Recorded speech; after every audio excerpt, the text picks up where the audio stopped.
anak-anak kelas 12 IPA. Selamat pagi semua. Kita akan melanjutkan pelajaran kita. Untuk kali ini kita akan belajar tentang medan magnet. Nah, medan magnet itu daerah di mana timbulnya medan magnet.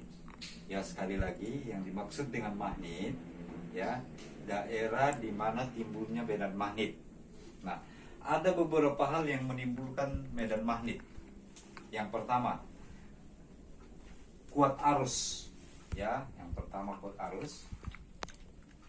Jika suatu kawat yang berarus listrik I ditempatkan di suatu tempat, maka daerah di sekitarnya akan timbul magnet, dan daerah itu yang disebut dengan medan magnet. Jadi medan di sini artinya daerah, gitu ya.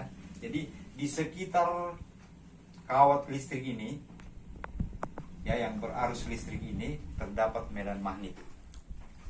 Nah, medan magnet ini selain memiliki besar, ya, yang dapat dirumuskan seperti ini, ya, D itu medan magnet, mu 0 kali I per 2 pi A.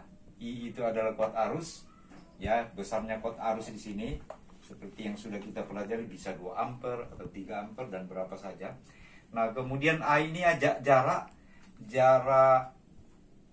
titik, ya, titik A ini ke kuat arus, kemudian I adalah kuat arus. Nah, kita ketahui semakin jauh dari tempat ini, misalnya saya taruh lagi di sini titik B, maka dia kuat medannya semakin kecil karena A-nya semakin besar, ya. Nah, ini udah tetapan mu 0 4 pi garis 10 min 7 dibagi 2 pi dikali A nanti. Nah, A ini dinyatakan dalam satuan meter, ya. Nah, sekarang arahnya Nah, menentukan arah itu menggunakan kaidah tangan kanan, ya. Jadi menggunakan kaidah tangan kanan. Jadi kalau ini spidol ini saya anggap sebagai kawat, kemudian arusnya ke atas, maka medan magnet di sekitarnya itu mengelilingi, ya, berlawan arah dengan jarum jam. Nah, gini. Jadi pas di titik ini dia masuk, ya. Pas di sebelah kanannya dia masuk. Nah, kalau pas di sini dia kemana? Dia keluar, ya. Nah, kita letakkan seperti ini. Dia keluar. Dia keluar itu kita gunakan titik. Nah, gini. Ya. Jadi di sebelah kanan dia masuk, di sebelah sini dia keluar. Jadi nanti kalau kita hitung ada 2, ya, selain besarnya juga arahnya, masuk atau keluar. Nah, bagaimana kalau kawatnya seperti ini? Nah, ya, di sini.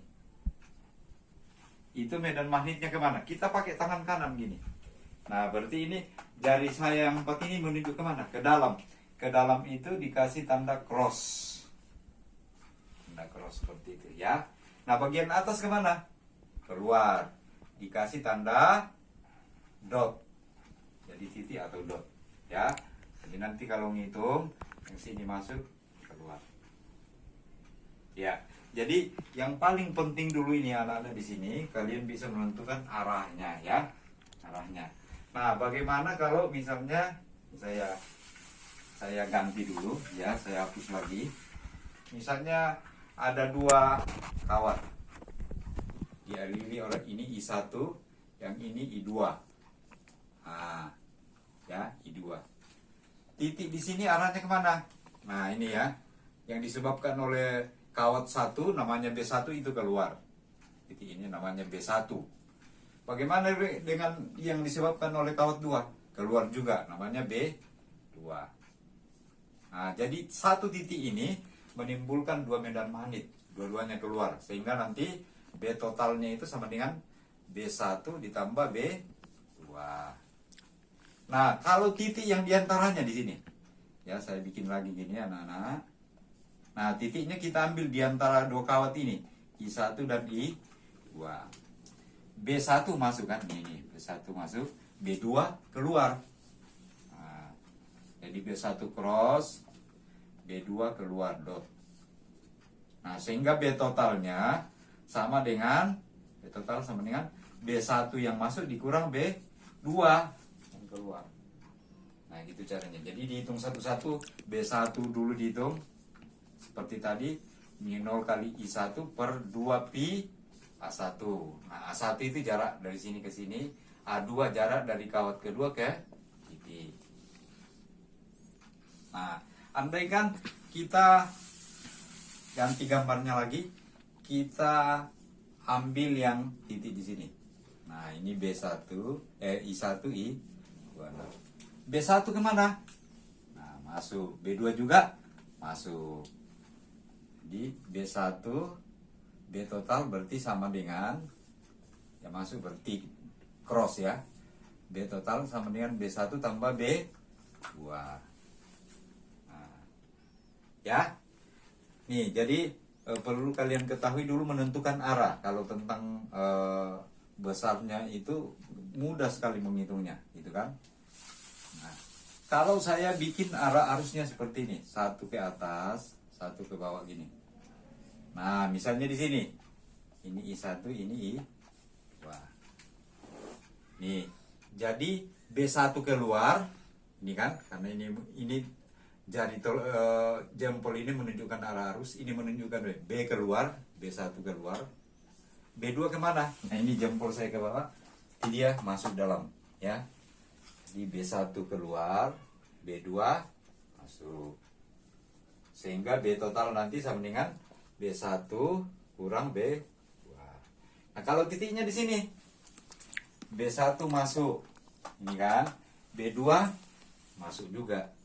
Nah, jadi kalau titiknya diantaranya, B totalnya sama dengan B1 tambah B2.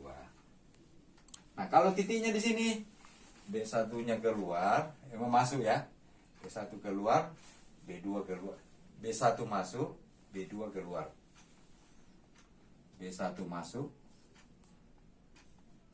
ya, B1 masuk, ini, B2 keluar. Nah, sehingga B totalnya sama dengan B1 kurang B2. Ya. Nah, itu nanti kalian bisa harus menggunakan kaidah tangan kanan ya, tangan kanan. Posisinya seperti ini. Nah, salah. Oke. Nah, ini saya coba membuat 3 gambar. Nah, ini I1, I2. Nah, di sini B1 kemana, B2 kemana? Ya. Kemudian gambar yang kedua ini, titiknya juga di sini, B1 kemana, B2 kemana? Nah, gitu loh. Ya. Kemudian yang ini gambar 1, gambar 2, gambar ketiga, ya.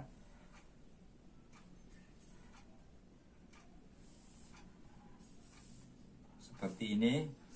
Nah, ya titiknya di bawah sini, I1 dan I2. Ya. Nah, jadi hari ini ya khusus untuk pembelajaran ini dulu, yang penting kalian bisa menentukan ya arahnya mana dan besarnya kemana. Untuk selanjutnya nanti medan magnet juga bisa ditimbulkan oleh, ya, medan magnet juga bisa ditimbulkan oleh muatan yang bergerak, ya. Medan magnet bisa ditimbulkan oleh muatan yang bergerak. Jadi pertama oleh kuat arus, kemudian yang kedua ditimbulkan oleh muatan yang bergerak. Nah, demikian dulu video pembelajaran kali ini, ya. Judulnya medan magnet. Gunakan kaidah tangan kanan untuk menentukan arahnya. Ya, tentang besarnya bisa dihitung seperti tadi ya. mu0 kali I per 2. Ini mudah sekali menghitungnya. Oke ya. Nah, baik anak-anak, saya kira itu pelajaran kita hari ini. Terima kasih. Salam sehat selalu.